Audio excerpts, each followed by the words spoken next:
Salam profit untuk semua trader base. Kali ini saya akan trading di pair GBP USD. Saya akan entry sell di sini. Alasan saya entry sell di sini karena di sini terbentuk setup dominan break. Ini candle dominannya dan ini candle yang breaknya. Lalu kita akan gunakan garis Fibonacci, level Fibo 0 di harga terakhir di dalam trend atau di shadow, dan level Fibo 100 di body candle bear yang break candle dominan. Lalu jika kita tukar time frame ke time frame 4, di sini terbentuk base sell di time frame 4. Ini adalah base-nya. Kita akan tandai terlebih dahulu base-nya untuk memastikan apakah setup itu terbentuk di base di time frame 4 atau tidak, karena ini akan menjadi alasan saya entry di sini. Jika kita lihat di sini, setup terbentuk di base di time frame 4. Lalu seperti biasa saya akan tukar time frame ke time frame 1 dan memasang stop loss di kisaran level Fibo 0 dan take profit di kisaran level Fibo 261.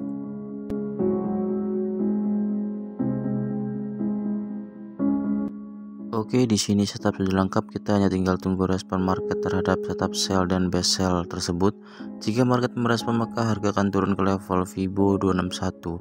Tapi jika market tidak merespon maka harga akan kembali naik menyentuh stop loss. A few moments later. Berikutnya market merespon base sell dan setup sell dominan break. Harga turun sampai ke level Fibo 161. Seperti biasa, jika harga sudah turun sampai ke level Fibo 161, saya akan pindahkan stop loss ke level Fibo 50. Antisipasi harga balik arah tanpa membuat setup. Dengan kita memindahkan stop loss, maka hold posisi kita akan lebih aman karena kita tahu risiko yang akan ditanggung jika market balik arah. Oke, berikutnya market balik arah menyentuh stop loss di level Fibo 50. Di sini saya rugi setengah dari risiko awal. Trader adalah pedagang, jadi hal yang wajar kita menghadapi loss ataupun profit. Karena yang terpenting adalah kita disiplin dan konsisten menggunakan teknik yang paling kita kuasai, agar kita bisa mengetahui kelemahan dan kelebihan teknik yang kita gunakan, serta respon market terhadap teknik yang kita gunakan. Berikutnya, seperti biasa saya akan mengulas beberapa sharing dan entry yang sudah dibagikan teman-teman ke kolom komentar. Oke, langsung saja. Yang pertama dari Diki. Malam bang, hari ini dapat TEU base sell H4, H1 dominan sell, TP 261. Oke, kita akan analisa pair Euro USD di time frame H1. Karena abang entry menggunakan setup sell dominan break, artinya ini adalah candle dominannya dan ini adalah candle yang breaknya. Kita akan gunakan garis Fibonacci untuk mengukur sejauh mana harga sudah jatuh atau turun. Jika kita lihat di sini harga turun melebihi level Fibo 261.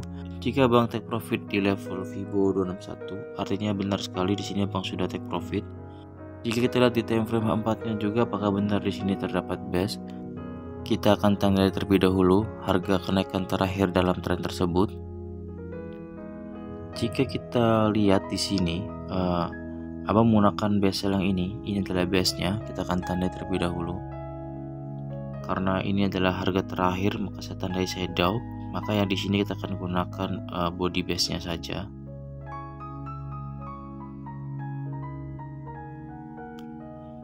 Jika kita lihat di sini, harga tepat berada di base di time frame 4, artinya setup di time frame 1 ini sesuai dengan teknik yang kita gunakan, yaitu yang pertama menggunakan base di time frame 4, lalu konfirmasi di time frame 1 menggunakan setup CB1 atau dominan.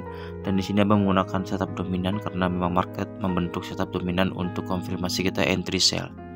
Thank you bang sudah sharing entry dan analisanya, semoga ini bermanfaat untuk teman-teman yang lain. Oke, kita lanjutkan lagi. Berikutnya dari Koko Sanjaya. Kemarin malam entry di UJ, sekarang udah TP di Fibo 161. Oke, kita akan analisa pair USD Jepangnya di time frame 1. Karena abang menggunakan setup dominan break, artinya ini adalah candle dominannya dan ini adalah candle breaknya. Kita akan coba tarik garis Fibonacci untuk mengetahui apakah market benar-benar bergerak sampai ke level Fibo 261 atau sekurang-kurangnya market bergerak sampai ke level Fibo 161. jika ingin setup ini dikatakan valid. Di sini market bergerak sampai ke level Fibo 261. Tepat di level Fibo 261 saat ini harga dalam keadaan koreksi.